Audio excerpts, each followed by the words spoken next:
बांदा जनपद के बबेरू कस्बे की नहर पटरी स्थित डाक बंगले पर शुक्रवार को उत्तर प्रदेश सरकार के राज्य पिछड़ा वर्ग आयोग के सदस्य विनोद कुमार पटेल ने पहुंचकर विभागीय अधिकारियों के साथ बैठक किया। वहीं अधिकारियों को आवश्यक दिशा निर्देश भी दिया। पत्रकारों से बातचीत करते हुए उन्होंने बताया कि प्रदेश सरकार में पिछड़ा वर्ग के वंचितों को उनके अधिकारों की रक्षा हो सके, इसके लिए सरकार के द्वारा संसाधन उपलब्ध कराए जाते हैं। वहीं उनको समुचित व्यवस्था मिलती है कि नहीं मिलती, इन बातों की समीक्षा करने के लिए अधिकारियों के साथ बैठक किया। पिछड़ा वर्ग का जो वंचित पिछड़ा समाज है, उस समाज को संसाधन का कितना मुहैया कराया जाता है और कितने प्रतिशत पिछड़ा वर्ग को लाभ मिलता है, इन सभी बातों को लेकर अधिकारियों के साथ समीक्षा बैठक की गई। बैठक के समय पिछड़ा वर्ग कल्याण अधिकारी बांदा अभिषेक चौधरी, नायब तहसीलदार मनोहर सिंह, सदर लेखपाल राजेंद्र द्विवेदी, पूर्व प्रदेश मंत्री संतोष कुमार यादव, रामकेश श्रीवास सहित अन्य लोग मौजूद रहे। हमारे उत्तर प्रदेश सरकार का एक आयोग है, राज्य पिछड़ा वर्ग आयोग, जिसका मैं सदस्य हूँ। उस आयोग की बैठक थी। अपने प्रदेश में पिछड़े समाज के बंधुओं को उनके अधिकारों की रक्षा हो सके, उनको जो सरकार के द्वारा संसाधन उपलब्ध कराए जाते हैं वो समुचित उनको मिलते हैं कि नहीं मिलते हैं, इन तमाम बातों की समीक्षा करने के लिए अधिकारियों के साथ कि जो प्रदेश सरकार ने पिछड़े समाज के लिए, जो वंचित समाज है, पिछड़ा समाज है, उस समाज के लिए जो संसाधन मुहैया कराया है, कितना उनको कितने प्रतिशत उसका लाभ मिला है। जी।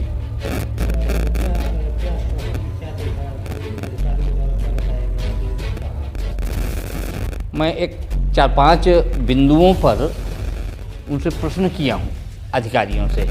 जैसे हमारे समाज में, जनपद में जब से भारतीय जनता पार्टी की सरकार आई है, 2017 से लगा के अभी तक 24 तक, यानी 25वां शुरू हो गया है, तो जितने भी सरकारी पद हैं जिनको भरा गया है, जिनकी रिक्तियों को भरा गया है, उन सारी सरकारें कितने पद हैं, कितनी रिक्तियां भरी गई हैं, उसमें कितने प्रतिशत ओबीसी को यानी अन्य पिछड़ा वर्ग को उसमें कितने प्रतिशत भरा गया है, कितना लाभ दिया गया है, ये एक बिंदु ये रहा। प्रधानमंत्री जी के द्वारा, उत्तर प्रदेश सरकार के द्वारा जो गरीब लोगों को आवास उपलब्ध कराए गए हैं या मुहैया कराए गए हैं, उनमें से पिछड़े समाज को या ओबीसी समाज को कितने प्रतिशत आवास निर्धारित हुए हैं, ये एक बिंदु रहा।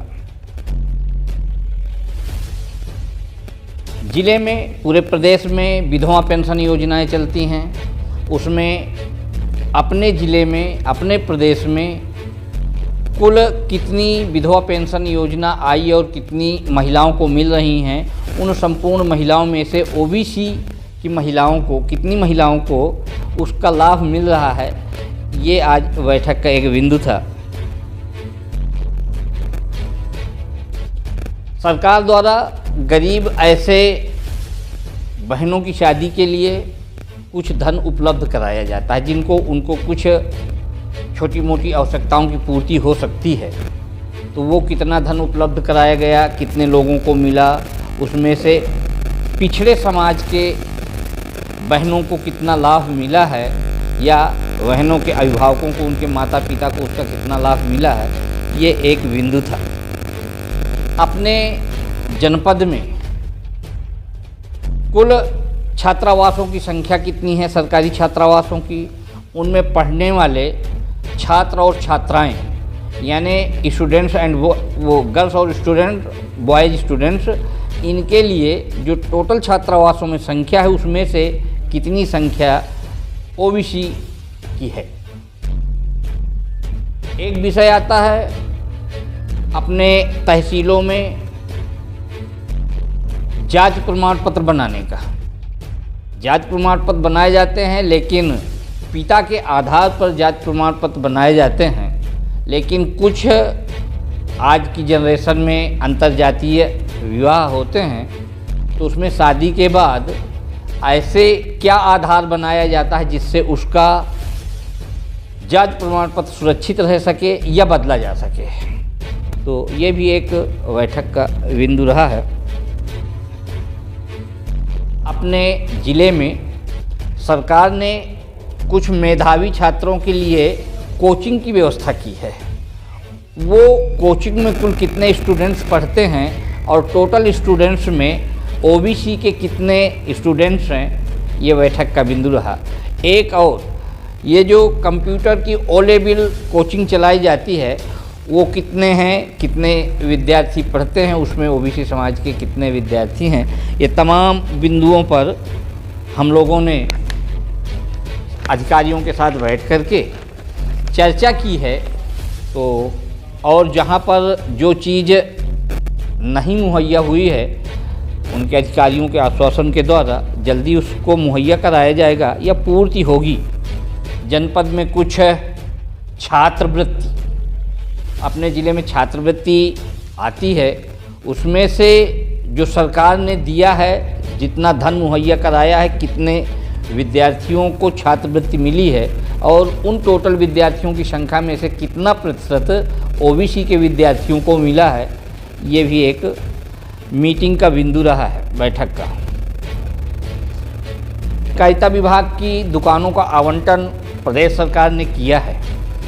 पूरे ज़िले में कई सहकारी समितियां हैं, उन सारी समितियों में कितनी दुकानें हैं और उन दुकानों में से कितनी दुकानें पिछड़े समाज के लोगों को प्राप्त हैं, ये बैठक का बिंदु रहा।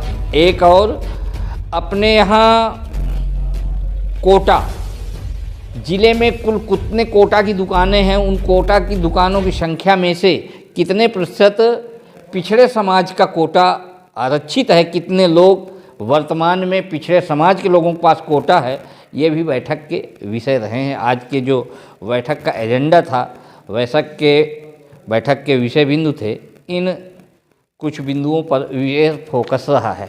कुछ और अनौपचारिक जो लोगों की समस्याएं थी छोटी लोकल स्तर पर, उन पर भी चर्चा करके उनका भी निर्धारण करने का काम किया गया है।